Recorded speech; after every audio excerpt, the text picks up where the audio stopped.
ട്രംപിന്റെ ഒരു സ്വഭാവവും സവിശേഷതയും ഒക്കെ നോക്കിയാൽ നമുക്ക് ഇത് എത്രത്തോളം വിശ്വസിക്കണം എന്നുള്ള ഒരു ഘട്ടത്തിലേക്കൊന്നും എത്തിയിട്ടില്ല എന്നുള്ളതാണ്. KP അഭിലാഷാണ് വിവരങ്ങൾ നൽകിക്കൊണ്ടിരിക്കുന്നത്. KP, ഞാൻ മടങ്ങിയെത്താം. ഇപ്പോൾ വിദേശകാര്യ വിദഗ്ധൻ ഡോക്ടർ മോഹൻ വർഗീസ് കൂടി നമുക്കൊപ്പം ചേരുകയാണ്. Doctor Mohan Varghese, good morning.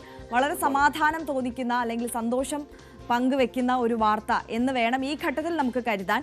Trump പറയുന്നത് ഇത്തരത്തിൽ ഒരു വെടിനിർത്തൽ കരാറിലേക്ക് എത്താൻ ഇസ്രായേൽ സമ്മതം അറിയിച്ചിട്ടുണ്ട് എന്നുള്ളതാണ്. ആ കരാറുമായി ബന്ധപ്പെട്ട കൂടുതൽ വ്യവസ്ഥകളെക്കുറിച്ചൊന്നും ട്രംപ് വ്യക്തമാക്കുന്നില്ല എങ്കിൽ പോലും ട്രംപ് പറയുന്നത് പോലെ ഇത് നടപ്പായാൽ അത് ലോകത്തിന് എമ്പാടും സമാധാനം ആഗ്രഹിക്കുന്ന എല്ലാ മനുഷ്യർക്കും ആശ്വാസകരമാകുന്ന ഒരു വാർത്തയായിരിക്കും, അല്ലേ?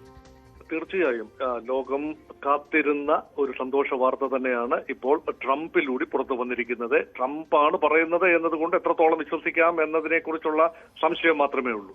ഇവിടെ ഒരു കോമൺ ത്രെഡ് നമുക്ക് കാണാം. ഇന്ത്യ പാകിസ്ഥാൻ, അതായത് ഓപ്പറേഷൻ സിന്ധൂർ, അതിനുശേഷം 4 ദിവസത്തിനുള്ളിൽ ഡൊണാൾഡ് ട്രംപ് അനൗൺസ് ചെയ്യുന്ന വെടിനിർത്തൽ കരാർ, അതുപോലെ ഇറാൻ ഇസ്രായേൽ വെടിനിർത്തൽ കരാറും അനൗൺസ് ചെയ്യുന്നത് ട്രംപാണ്. ഇവിടെ ട്രംപ് ഒരു സ്വതസിദ്ധമായ ശൈലിയിൽ ലോകത്തെല്ലായിടത്തുമുള്ള കോൺഫ്ലിക്ട്, അത് തന്റെ ഒരു ഇലക്ഷൻ സമയത്ത് അദ്ദേഹം അമേരിക്കൻ ജനതയ്ക്ക് നൽകിയ ഒരു പ്രോമിസ് കൂടിയാണ്. ലോകത്ത് ഒരിടത്തും അമേരിക്ക ഇടപെടില്ല, ലോകത്തെല്ലായിടത്തും സമാധാനം സ്ഥാപിക്കാൻ താൻ മുന്നിട്ടിറങ്ങും. ആ ഒരു പ്രോമിസ് നിറവേറ്റുന്ന രീതിയിൽ തന്നെയാണ് അദ്ദേഹം മുന്നോട്ട് പോകുന്നത്.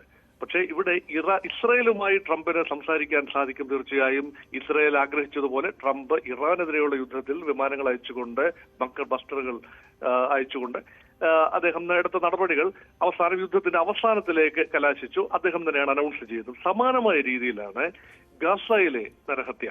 അത് അവസാനിക്കേണ്ടതുണ്ട്. ഇസ്രായേലിനുള്ളിൽ തന്നെ ഒരു വലിയ മുറവിളി ഉയരുന്നുണ്ട്. ഇത് ഇനഫ് ഇസ് ഇനഫ്, ഇനി ഇത് മുന്നോട്ട് പോകാനാവില്ല. 58,000-ൽ പരം ജീവനുകൾ ഇവിടെ പൊലിഞ്ഞു കഴിഞ്ഞു. 1,00,000-ലധികം പേര് അംഗഭംഗം വന്നു കഴിഞ്ഞു. സ്ത്രീകളും കുട്ടികളും നിരപരാധികളും ഏറെ വധിക്കപ്പെട്ടു കഴിഞ്ഞു. അതൊരു ഭൂമിയിലെ നരകമായി മാറിയിരിക്കുന്നു. 365 ചതുരശ്ര കിലോമീറ്റർ മാത്രമുള്ള ചെറിയ ഒരു കോൺക്ലേവായ ഗാസ. അവിടെ ഒരു കാരണവശാലും ബന്ദിമോചനം സാധ്യമാകുന്നില്ല. ഇത്രയും കാലമായി ഒക്ടോബർ 7, 2023 ശേഷം ഇത്രയധികം കാലമായിട്ടും 1.5 വർഷം കഴിയുമ്പോഴും ഈ ഒരു വെടിനിർത്തൽ സാധ്യമാകാതെ ഇരിക്കുന്നു. 2 പ്രാവശ്യം വെടിനിർത്തൽ സാധ്യമായി, പക്ഷെ 2 പ്രാവശ്യവും ബന്ദിമോചനം ഭാഗികമായി നടന്നു. പൂർണ്ണമായ രീതിയിൽ ബന്ദിമോചനം സാധ്യമായിട്ടില്ല. ഒരുപക്ഷെ ശാശ്വത പരിഹാരത്തിലേക്കുള്ള ഒരു ചുവടുവയ്പ് എന്ന നിലയിലാണ്. ഇടയ്ക്ക് ഒരുപാട് പ്രപ്പോസൽസ് വന്നു. ഗാസയെ ഒരു റിബിയറയാക്കി മാറ്റിയെടുക്കും, അതുപോലെ മറ്റ് ഗാസ ജനതയെ അവിടെ ഒഴിപ്പിക്കും. അപ്പൊ വെടിനിർത്തൽ എന്ന് പറയുന്നത് ഒരുപക്ഷെ അങ്ങനെയുള്ള പദ്ധതികൾ എന്താണ് ചെയ്യാൻ പോകുന്നത്? ഹമാസ് ആയുധം താഴെ വയ്ക്കുമോ? അതാണ് ഉയർന്ന ചോദ്യങ്ങൾ. ഹമാസ് ആയുധം താഴെ വെക്കുമോ? ഹമാസ് അവിടുത്തെ ഭരണത്തിൽ നിന്ന് മാറുമോ? ഗാസയുടെ നിയന്ത്രണം യഥാർത്ഥത്തിൽ ഒരു ഇന്റീരിയം ഗവൺമെന്റ് സംവിധാനം ഉണ്ടാകുമോ? അറബ് രാജ്യങ്ങൾ അത് ഏറ്റെടുക്കുമോ?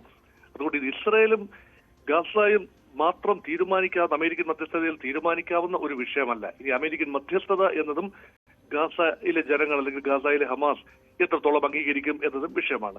ഇറാൻ അതിലൊരു വലിയ പങ്കാളി തന്നെയാണ്. ഇറാനെ മാറ്റി നിർത്തിക്കൊണ്ട് മാത്രമേ ഈ തീരുമാനമെടുക്കാൻ കഴിയൂ. കാരണം ഗാസയിലെ ഹമാസിനെ സഹായിച്ചുകൊണ്ടിരുന്നത് തീർച്ചയായും ഇറാനാണ്. അപ്പൊ ഇറാന്റെ താല്പര്യങ്ങളെ മാറ്റി നിർത്തിക്കൊണ്ട് അമേരിക്ക ഇടപെട്ടുകൊണ്ട് എത്രത്തോളം സാധിക്കുമെന്നത് മറ്റൊരു ചോദ്യചിഹ്നമാണ്. എങ്കിലും വെടിനിർത്തൽ ഇസ്രായേൽ അംഗീകരിച്ചു എന്നത് വിശ്വസിക്കാവുന്ന വിവരമാണ് എങ്കിൽ തീർച്ചയായും ഗാസയുടെ പ്രശ്നം ഭാഗികമായി പരിഹരിക്കപ്പെടും. അവിടെ ഹ്യൂമാനിറ്റേറിയൻ എയ്ഡാണ് ആദ്യം കടന്നു വരേണ്ടത്. അവിടെയുള്ള 22-23 ലക്ഷം ആളുകൾ കൊടും പട്ടിണിയിലും ദാരിദ്ര്യത്തിലും ഡിസ്പ്ലേസ്മെന്റിലുമാണ്. അപ്പൊ അതുകൊണ്ട് ഇമ്മീഡിയറ്റ് കാര്യം ഈ 60 ദിവസത്തെ വെടിനിർത്തൽ, 2 മാസ കാലത്തെ വെടിനിർത്തൽ ഒരു ഗുണപരമായ പരിവർത്തനം ഗാസയുടെ മണ്ണിനെ കുറച്ചുകൂടി ഒന്ന് സമ്പുഷ്ടമാക്കുക. അവിടെ റീകൺസ്ട്രക്ഷൻ വർഷങ്ങൾ എടുക്കുന്ന പ്രക്രിയയായിരിക്കും റീകൺസ്ട്രക്ഷൻ. ഇനി ഗാസയുടെ പൊളിറ്റിക്കൽ ഫ്യൂച്ചർ എന്താണ്? ഏത് രീതിയിലുള്ള ഭരണകൂടമാണ് വരേണ്ടത്? കഴിഞ്ഞ ദിവസം വെസ്റ്റ് ബാങ്കിലെ ഭരണാധികാരികൾ ഗാസയുടെ ഹമാസിനെ തിരസ്കരിച്ചുകൊണ്ട് പ്രസ്താവന ഉണ്ടായി. അതുകൊണ്ട് Gaza West Bank, hyphenated Gaza West Bank എന്ന ഒരു പലസ്തീനിയൻ അതോറിറ്റിയുടെ രൂപീകരണത്തിന് വരെ ഇടയാക്കാവുന്ന രീതിയിൽ ട്രംപ് ഒരുപക്ഷെ കാര്യങ്ങൾ മുന്നോട്ട് പോകും. കാരണം ട്രംപിന്റെ ആഗ്രഹം ലോകത്തിന് സമാധാന ദൂതനായി താൻ അറിയപ്പെടുക എന്ന അദ്ദേഹത്തിന്റെ ആഗ്രഹം.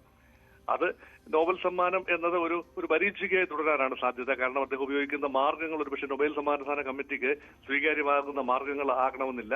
സമ്മർദ്ദത്തിലൂടെ, ബലപ്രയോഗത്തിലൂടെ സമാധാനം എന്നതൊന്നും ഒരുപക്ഷെ ആ ഒരു സമാധാന നോബൽ സമ്മാനത്തിന് അദ്ദേഹത്തിന് അർഹനാക്കിയെന്നിരിക്കില്ല. എങ്കിലും by hook or the crook സമാധാനം സ്ഥാപിക്കാൻ അദ്ദേഹത്തിൻ്റെതായ ഒരു കയ്യൊപ്പ്, അദ്ദേഹത്തിൻ്റെതായ ഒരു ഇന്റലക്ച്വൽഷിപ്പ് അതിന് കഴിഞ്ഞു എന്ന് പറയുമ്പോൾ തീർച്ചയായും ലോകം നിശ്വാസങ്ങൾ ഉതിർക്കുന്ന ഒരു കാഴ്ച തന്നെയാണ് കാണുന്നത്. ഡോക്ടർ മോഹൻ വർഗീസ്, ഇവിടെ ഇപ്പോൾ താങ്കൾ സൂചിപ്പിച്ചതുപോലെ തന്നെ ഒരു ആശങ്ക അവശേഷിക്കുന്നത് 2 തവണ ഇത്തരത്തിൽ സമാനമായ രീതിയിൽ ഒരു വെടിനിർത്തൽ കരാറിലേക്കൊക്കെ എത്തിയിരുന്നു. പക്ഷെ ആ കരാറൊക്കെ പാളിപ്പോകുന്നത് നമ്മൾ കണ്ടതാണ്. ഈ ഹമാസ് വ്യവസ്ഥകൾ പാലിക്കുന്നില്ല എന്നതാണ് ഇസ്രയേൽ ഈ വെടിനിർത്തൽ കരാർ ലംഘിച്ചുകൊണ്ട് വീണ്ടും ആക്രമണം നടത്തുന്നതിനെ മുൻനിർത്തി പറഞ്ഞ ഒരു കാര്യം. മാത്രമല്ല ഇസ്രയേൽ നിരന്തരം പറയുന്ന ഒരു കാര്യമുണ്ട്, ഇത്തരത്തിൽ ഹമാസ് ആയുധങ്ങൾ താഴെ വെച്ചാൽ മാത്രമേ തങ്ങൾ യുദ്ധം അവസാനിപ്പിക്കുന്നതിനെ കുറിച്ച് ചിന്തിക്കുക പോലും ഉള്ളൂ എന്നുള്ളത്. അപ്പോൾ അതിനുള്ള സാധ്യതയൊക്കെ എത്രത്തോളമാണ്? താങ്കൾ എങ്ങനെയാണ് വിലയിരുത്തുന്നത്? ഇത് കണ്ടീഷണൽ വെടിനിർത്തൽ എന്നാണ് പറയുക. അപ്പൊ ഇത് വെടിനിർത്തൽ നിരുപാധികമാവണം. കാരണം ഏത് വെടിനിർത്തലും സാധ്യമാക്കണമെങ്കിൽ നിങ്ങൾ ആയുധം താഴെ വെച്ചാൽ ഞങ്ങൾ വെടിനിർത്താം എന്ന് പറഞ്ഞാൽ അങ്ങനെയൊന്നും ഉണ്ടാവില്ല. വെടിനിർത്തൽ പ്രഖ്യാപിച്ചതിന് ശേഷം ആയുധങ്ങൾ താഴെ വെക്കുന്നതിനെ കുറിച്ച് ഇരു കൂട്ടരും ആലോചിക്കേണ്ടതുണ്ട്. ഈ ഇസ്രായേലിന്റെ പ്രഖ്യാപിത ലക്ഷ്യങ്ങൾ 2 ആയിരുന്നു. ഒന്ന്, ഹമാസിനെ പൂർണ്ണമായി ഗാസയുടെ മണ്ണിൽ നിന്നും തുടച്ചു നീക്കുക. 2, ബന്ദിമോചനം സാധ്യമാക്കുക. ഈ 250-ലധികം ബന്ദികളെയാണ് ഹമാസ് തട്ടിക്കൊണ്ടുപോയത്. അതിൽ പല ഘട്ടങ്ങളിലായിട്ട് ഏതാനും ബന്ദികളെ വിട്ടുകിട്ടി. ബാക്കി ഇപ്പോൾ 50-ൽ താഴെ ബന്ദികൾ മാത്രമേ ഒരുപക്ഷെ ജീവനോട് അവശേഷിച്ചിരിക്കാൻ സാധ്യതയുള്ളൂ. കൃത്യമായ കണക്കുകൾ ലഭ്യമല്ല.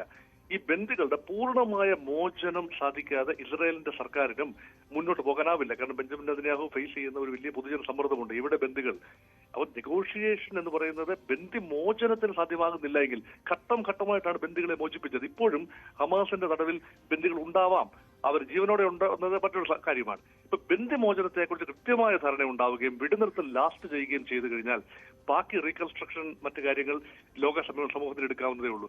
അതുകൊണ്ടാണ് 2 പ്രാവശ്യവും വെടിനിർത്തൽ ലംഘിക്കപ്പെട്ടതിന്റെ പ്രധാന കാരണം ഇസ്രായേൽ തന്നെയാണ് വെടിനിർത്തൽ ലംഘിച്ചത്. അതിനുള്ള പ്രധാന കാരണം ബന്ദി മോചനവുമായി ബന്ധപ്പെട്ട് വന്ന ഈ തർക്കങ്ങളാണ്. അത് വേണ്ട രീതിയിൽ ഹമാസ് വെടിനിർത്തൽ വ്യവസ്ഥകൾ പാലിച്ചില്ല എന്ന് പറഞ്ഞുകൊണ്ടാണ് ഇസ്രായേലും ഹമാസും തമ്മിലൊരു പാരിറ്റി ഇല്ല എന്ന സത്യം അവശേഷിക്കുന്നു. കാരണം ഹമാസിന് ഇസ്രായേലിനെതിരെ നേരിട്ട് പിടിച്ചു നിൽക്കാനാവില്ല, ഇറാന്റെ സഹായമുണ്ട് എങ്കിലും.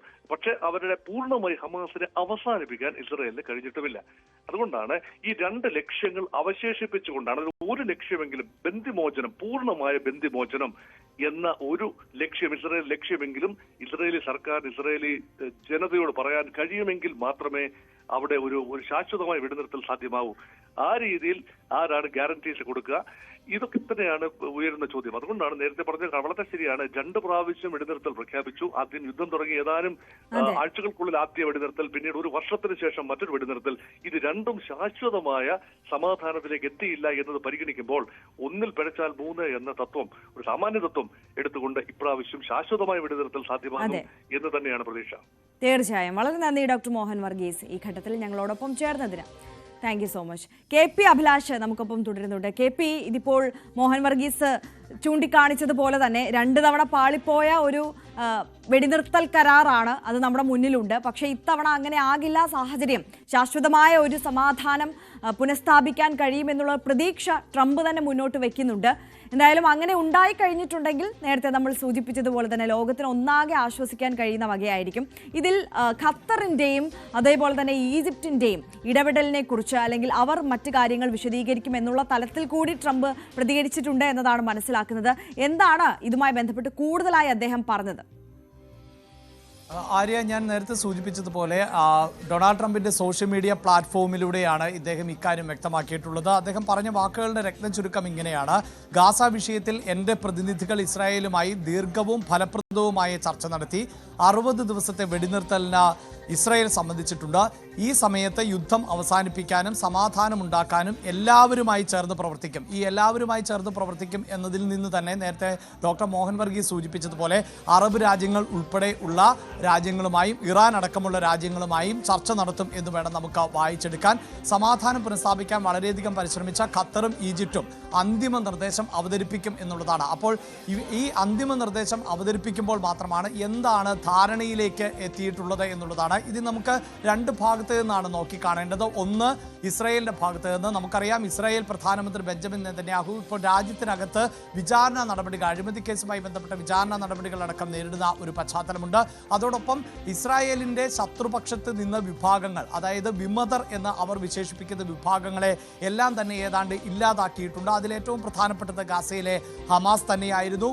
ലബനനിലെ ഹിസ്ബുള്ള വിഭാഗത്തെ, അതോടൊപ്പം തന്നെ യമനിലെ ഹൂതികൾ, ഇറാഖിലെ ഷിയ മിഷേലുകൾ, ഇവരുടെ എല്ലാം പ്രവർത്തനങ്ങൾ ഏതാണ്ട് നിർജീവമായ സാഹചര്യവും ഗാസ ഏതാണ്ട് പൂർണ്ണമായും തന്നെ തകർന്ന് തരിപ്പണമായ സാഹചര്യവുമാണുള്ളത്. അതുകൊണ്ട് തന്നെ ഇസ്രായേലിനെ സംബന്ധിച്ചിടത്തോളം അവർ തന്ത്രപരമായി മുന്നോട്ട് വെച്ച നീക്കങ്ങൾ ഏതാണ്ട് ഫലപ്രദമായി കഴിഞ്ഞിട്ടുണ്ട്. അതോടൊപ്പം തന്നെയാണ് ഇറാനുമായുള്ള ഏറ്റുമുട്ടൽ നമ്മൾ നോക്കിക്കാണേണ്ടത്. അവിടെ ഫോർദോ ഉൾപ്പെടെയുള്ള ആണവ നിലയങ്ങളുടെ പ്രവർത്തനങ്ങൾ ഇല്ലാതാക്കാൻ സാധിച്ചു എന്ന് പൂർണ്ണമായും പറയാനാവില്ല. പക്ഷേ താൽക്കാലികമായെങ്കിലും ഏതാനും വർഷത്തേക്ക് എങ്കിലും ഇറാനിലെ ഈ ആണവ കേന്ദ്രങ്ങളുടെ പ്രവർത്തനങ്ങൾ മരവിച്ചു നിർത്തുന്ന ഒരു സാഹചര്യമുണ്ട്. അപ്പോൾ താൽക്കാലികമായി ഇസ്രായേലിനെ സംബന്ധിച്ചിടത്തോളം അവർ മുന്നോട്ട് വെച്ച ലക്ഷ്യം എന്താണോ അത് നേടിക്കഴിഞ്ഞു. അതുകൊണ്ട് തന്നെ ഇനി ഒരു വെടിനിർത്തൽ ധാരണയിലേക്ക് പോകുന്നതിന് എതിർപ്പുണ്ടാകണമെന്നില്ല.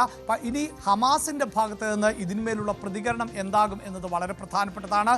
ഇപ്പോൾ തന്നെ നിരവധി ബന്ദികൾ ആണ് ഹമാസിന്റെ പക്കൽ ഉള്ളത്. ഈ ബന്ദികളെ നിരുപാധികം തിരിച്ചയക്കാൻ ഹമാസ് തയ്യാറാകുമോ എന്നത് കണ്ടറിയണം.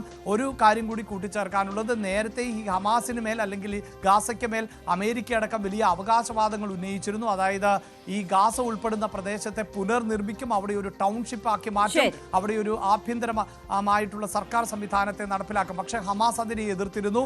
ഗാസ എന്നത് ഞങ്ങളുടെ ആഭ്യന്തര വിഷയമാണ്, അവിടെ മറ്റൊരാളും ഇടപെടേണ്ടതില്ല എന്ന് ആവർത്തിച്ചിരുന്നു. ഒരു പക്ഷേ അങ്ങനെ ഒരു തർക്കത്തിലേക്ക് പോയില്ല എങ്കിൽ തീർച്ചയായും വരും ദിവസങ്ങളിൽ സമാധാനം പുലരുക തന്നെ ചെയ്യും. ആര്യ, തീർച്ചയായും നമ്മുടെ എല്ലാം ആഗ്രഹം അത് തന്നെയാണ്. KP അഭിലാഷാണ് വിവരങ്ങളുമായി ചേർന്നത്. സമാധാനം പുലരട്ടെ. ഈ വെടിനിർത്തൽ കരാർ അത് പൂർണ്ണതോതിൽ അവിടെ ശാശ്വതമായ സമാധാനം പുനഃസ്ഥാപിക്കുവാൻ വേണ്ടി ഉതകുന്നതാകട്ടെ എന്ന് നമുക്കും പ്രതീക്ഷിക്കാം.